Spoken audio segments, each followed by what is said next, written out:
My name is Margaret Adele, and welcome to another indie book review. And this one is weird, but that's kind of the point of it. So today I am reviewing The Mystery of the Murdered Guy by GM Nair. This is the third book, question mark, in the Duckett and Dyer Dicks for Hire series, because it's not like exactly a book. It's more of a collection of short stories following the titular duo as they go on some of their cases, but it does canonically take place after books 2. Well, 1 and 2. But obviously, I will be discussing spoilers, and I will have the links to those reviews down in the description if you want to check those out and check out the book without being spoiled. So, moving into it. This book collection thing kind of serves as a point A to point B mark that's really just about, one, showing how weird things continue to be. My favorite is the genderqueer reverse werewolf. And two, kind of serve as a Stephanie and Michael are finding their place. Essentially. You may remember from book 1, they never intended to make this detective agency, and book 2, giant bunches of stuff happened. They had to save pretty much the entire world/universe, and after that they became fairly household names. A lot of these short stories involve them getting recognized by someone, and everyone seems to think they're a lot more capable than they actually are. It's hilarious, but one of my favorite parts about this was how much you see the growth between Michael and Stephanie as friends. You might remember in an earlier book, Michael asked the secretive Steel group for information on Stephanie because he knew there was something about her past that she wasn't telling him, and he didn't feel like he could ask her, and it was a whole big thing. But now they're starting to come closer together. They don't feel like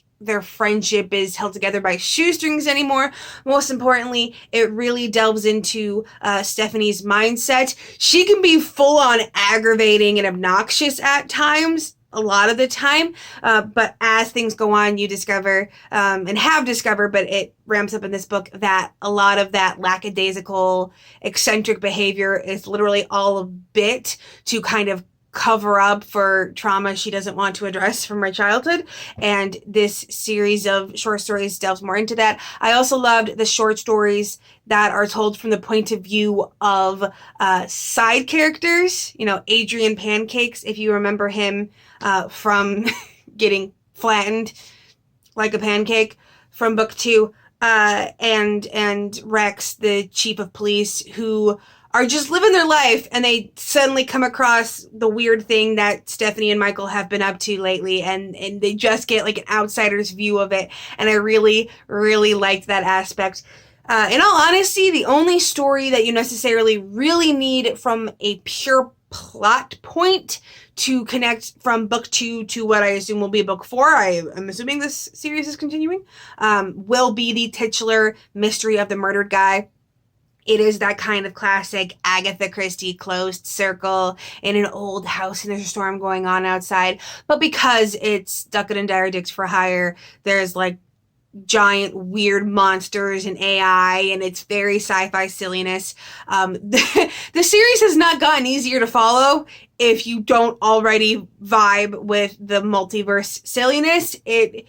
There's an entire short story that's literally a fight scene going on between two interdimensional beings in the empty space outside of all universes.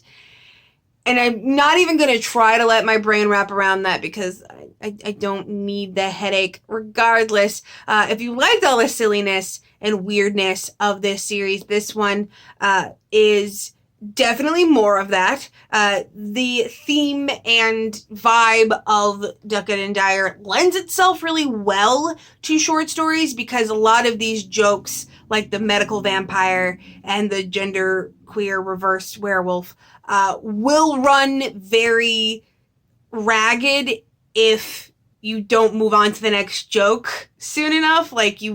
They're funny for the short stories, but honestly, a lot of these probably couldn't be expanded upon without making it feel even more weird to the point of breaking all believability and not being a good story anymore. So it actually works out really well in that aspect. And I'm also happy because technically, because I read this one book, I get to take 2 others off my TBR because I didn't realize I already had 2 short stories from this book, and I'm proud of myself that I can do that.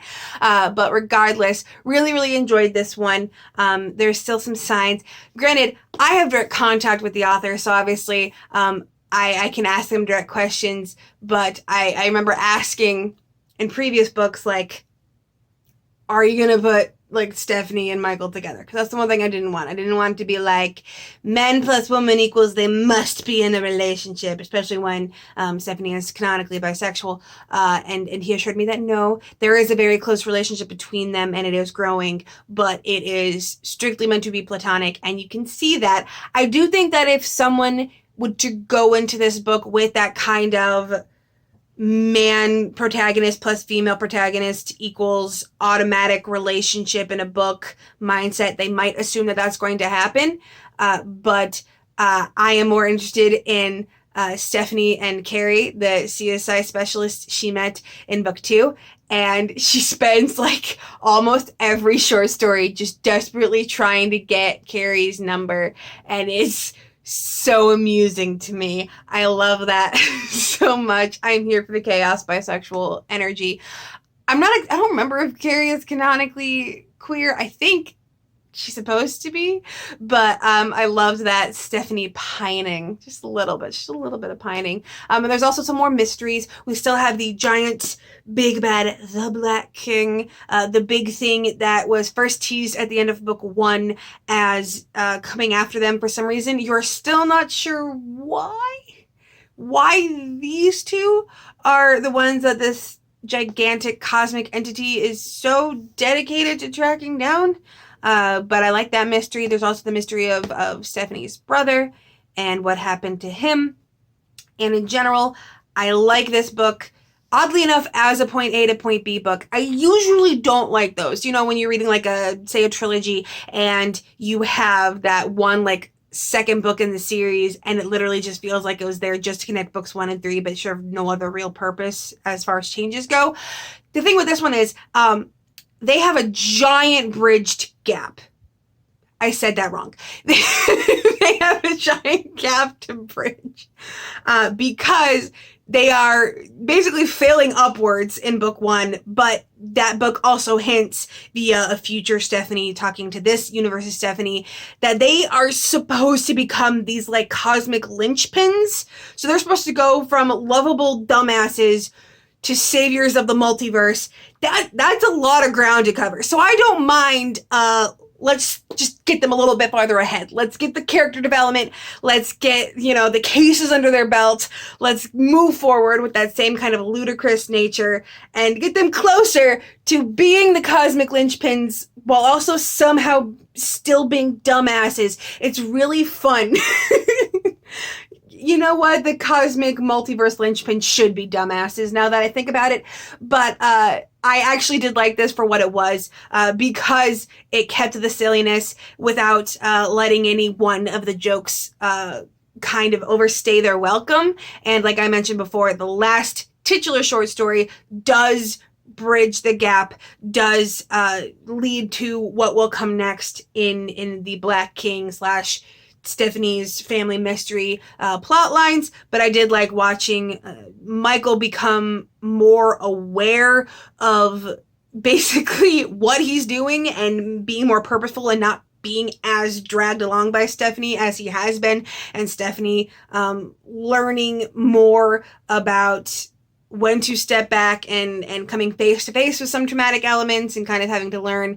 And it was just very strange, very amusing, but also very heartwarming. And I'm actually really bummed that Amazon blocked the review on the website. I don't know why. I was very careful to edit out any possible swear words and any possible things that could be caught by their bots. Still got blocked. I'm still thinking it's because I talked about how I want Stephanie and Carrie to end up together. I'm still thinking it's because it usually happens a little bit more when we mention queer stuff. Regardless, really love this one. 5 stars. If the series has confused you so far, it will continue to. However, it's also more of what you loved from the series. Ideally, I assume. if you've read this far, unless you're hate reading. I don't understand hate reading as a general concept, but love it. I think if you loved the other books, you will love this one as well. If you are an indie author and you would like a review somewhat like this one, please send me an email. I will have all of that information down in the description below. Also, be sure to give my my review policy, a read through. That answers a lot of questions and saves us a lot of time. And with nothing else to say, I hope you have a wonderful day and a marvelous tomorrow.